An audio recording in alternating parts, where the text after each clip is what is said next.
Hello नमस्कार, कैसे हैं आप लोग और कैसी चल रही है आप लोगों की तैयारियां। तो कुछ इंपॉर्टेंट न्यूज़ है आप लोगों के लिए। राजस्थान कर्मचारी चयन बोर्ड ने एक ऑफिशियल नोटिफिकेशन जारी किया है आपके प्रवेश पत्र को लेकर और साथ में ड्रेसिंग कोड को लेकर, और एग्ज़ाम जाते समय आपको कौन कौन सी चीज़ें साथ में लेके जानी है।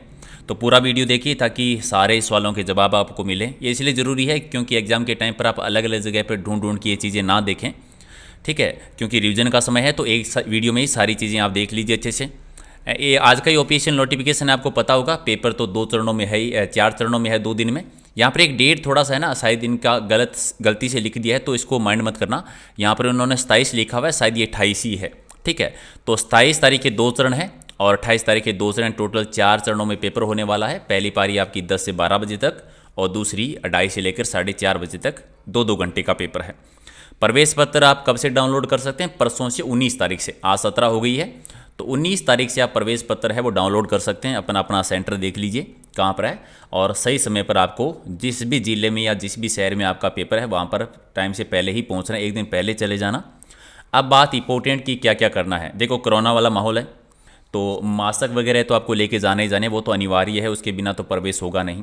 जहाँ पर भी आपका एग्ज़ाम सेंटर होगा आपको 1.5 घंटे पहले पहुँचना है, ताकि कोरोना की वजह से वो पहले जांच करेंगे, चेक करेंगे, तो 1.5 घंटे आपको पहले पहुंचना है। अब बात है कि साथ में क्या क्या लेके जाना है। सबसे मेन चीज़, एक तो प्रवेश पत्र आपके पास होना चाहिए, जो आप लेके जाओगे ही जाओगे।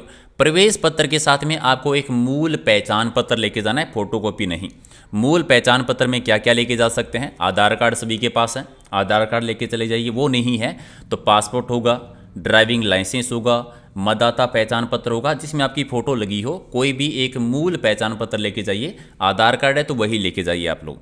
साथ में एक रंगीन फ़ोटो लेके जानी, कोई भी आपकी जो नई फ़ोटो है, नवीनतम एक रंगीन फ़ोटो लेके जाइए। साथ में आपको पेन लेके जाना है, नीले रंग की स्याही का पेन लेके जाना है जो पारदर्शी होना चाहिए। पारदर्शी का मतलब समझते हो ना, आर पार दिखे, मतलब जिसमें कुछ छुपाने लायक ना हो, कि ऐसा ना हो कि दिख ही ना रहा हो, कुछ अंदर कुछ छुपा लें, वो अलाउ नहीं करेंगे। पारदर्शी पेन होना चाहिए, वो लेके जाइए। अब मेन चीज़ एक और कि ड्रेसिंग कोड क्या क्या है। देखो, पटवारी वाले पे में आप ड्रेसिंग कोड सेम ही है, लेकिन थोड़ा सा अंतर हो गया क्योंकि उस समय थोड़ा गर्मी का माहौल था, अभी थोड़ा सर्दी का टाइम आ गया है, तो थोड़ा सा कुछ चीज़ें चेंज है।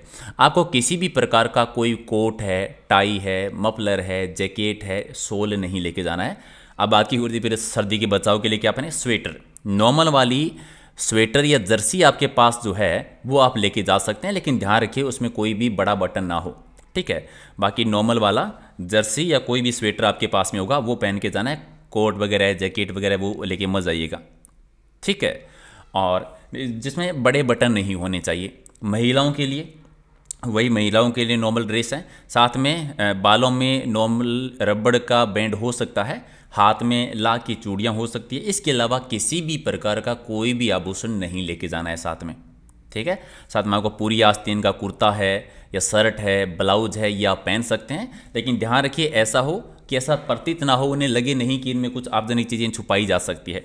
तो नॉर्मल वाली ड्रेस जो आप घर पे नॉर्मली पहनते हैं वही पहन के जाना है, ठीक है। और स्वेटर पहन लीजिएगा। इसके अलावा बाकी तो आपको पता ही है, ना घड़ी लेके जानी है, ना बेल्ट लेके जाना है। जूते भी आपसे बाहर खुलवा लेंगे तो वो भी अंदर नहीं लेके जाना है। किसी भी प्रकार का कोई भी आभूषण नहीं होना चाहिए और लड़कों के हाथ में भी नहीं होना चाहिए, ठीक है। ना वो कड़ा हो और धागा वगैरह बांधते हैं ना, क्या बोलते हैं आप लोग, अलग अलग नाम देते हैं ना उनका, ठीक है, तो वो भी नहीं बांधना है। अगर है भी है तो वो पहले या तो उतार लेंगे या आप लोग ही उतार लीजिए। उनको मौका ही क्यों देना है कि उनको काटें और करें। आप पहले ही अपनी व्यवस्था करके जाइए ताकि उनको कुछ करना ही ना पड़े। समझ रहे बात? अब 2-3 चीज़ें, ठीक है, जो मेन है। एक तो कि सर नेगेटिव मार्किंग होगी कि नहीं। देखो, डिपार्टमेंट भगवान जाने क्या चाहता है, मुझे अब की बार इनका समझ में नहीं आ रहा है। बच्चों के साथ क्या दुश्मनी है? सिंपल सी बात थी, वो पहले लिख देते कि वे नेगेटिव मार्किंग है कि नहीं है।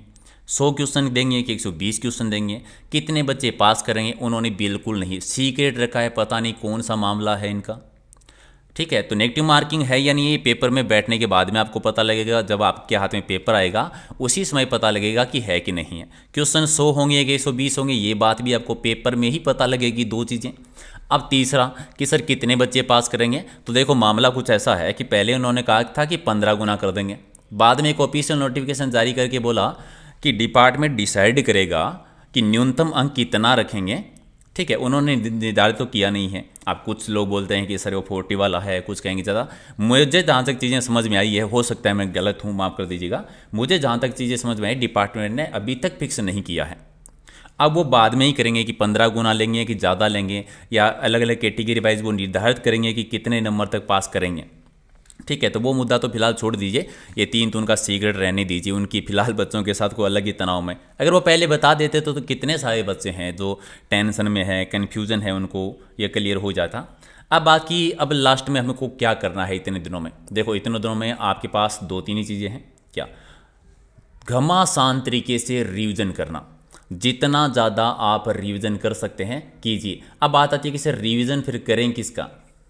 देखो रिवीजन उन चीज़ों का करो जिनका वेटेज ज़्यादा है, जिनके क्वेश्चन ज़्यादा आते हैं। जैसे राजस्थान का कला साहित्य है, राजस्थान का भूगोल है, राजस्थान की पॉलिटी हो गई है, इनका रिवीजन ज़्यादा करना है। मैथ में जैसे प्रतिशत की प्रश्नावली है, ब्याज वाला है, समय दूरी चाल वाला है, ये यूनिट है। जैसे बेसिक का इंग्लिश में अगर आप करें तो डायरेक्ट इनडायरेक्ट है, एक्टिव पैसिव वॉइस है, उनका आप कर सकते हैं, वन वर्ड पढ़ सकते हैं। हिंदी में जैसे पर्यायवाची है, शब्द युगम है, संधि है, जिनके क्वेश्चन निश्चित रूप से आएंगे। जैसे विश्व के भूगोल में पर्वत पहाड़ का क्वेश्चन आएगा ही आएगा, भारत के भूगोल में वन्य जीव अभ्यारण्य का क्वेश्चन आएगा ही आएगा, ठीक है, अकाल बेरोजगारी वाला क्वेश्चन आएगा। तो ऐसे कुछ टॉपिक जो हैं जहाँ से निश्चित रूप से क्वेश्चन आपके एग्जाम में आएंगे, उनका रिविजन कर लीजिए। नई चीज़ें अभी पढ़नी नहीं है। हाँ, मॉडल पेपर आप ज़रूर दे के देखें। मॉडल पेपर कौन से, जो मैं हमेशा कहता हूँ कि मॉडल पेपर आपको फिलहाल अभी जो देने हैं वो ओएमआर शीट पे दे के देखिए। जितने भी आप 2, 3, 4 एग्जाम से पहले दे सकते हैं, घर पे प्रैक्टिस कर लें एक बार, ठीक है, ताकि उसका फ़ायदा आपको मेन एग्जाम में देखने को मिलेगा। बाकी लाइव टेस्ट हम रोज़ाना करते हैं, आप चाहें तो डेली 8 बजे लाइव टेस्ट ज्वाइन कर सकते हैं, अलग अलग सब्जेक्ट वाइज करते हैं। और पुराने जितने भी हमने टेस्ट किए हैं फ्री की पीडीएफ आपको मिल जाती है टेलीग्राम पर। अगर किसी विद्यार्थी ने नहीं ली है वो पीडीएफ, तो टेलीग्राम पे जाइए, वहाँ पर सर्च कीजिए प्रहलाद सारण सर के नाम से और सारी पीडीएफ ले लीजिए।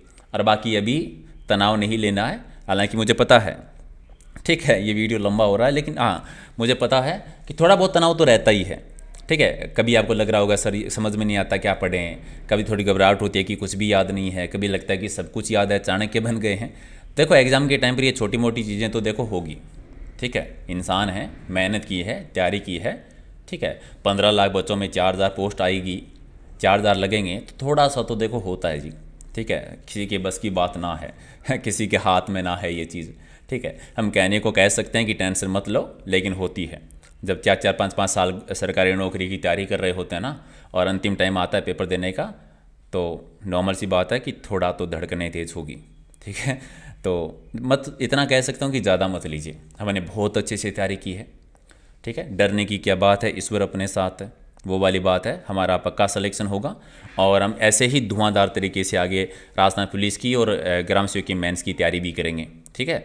तो टेंशन मत लीजिए, लाइक शेयर का मैं कुछ नहीं कहूँगा, बस चीज़ों को थोड़ा सा अच्छे से पढ़ लीजिए, ताकि एग्जाम के टाइम पर ना हो कि पता लगे कि फ़ोटो नहीं है, किसी के पास पेन नहीं है, किसी के पास मास्क नहीं है, कोई कोट पहन के चला गया है, कोई जैकेट पहन के चला गया है, वहाँ पर जैकेट उतार दोगे, अंदर सर्दी लगेगी, सर्दी में पेपर नहीं कर पाओगे।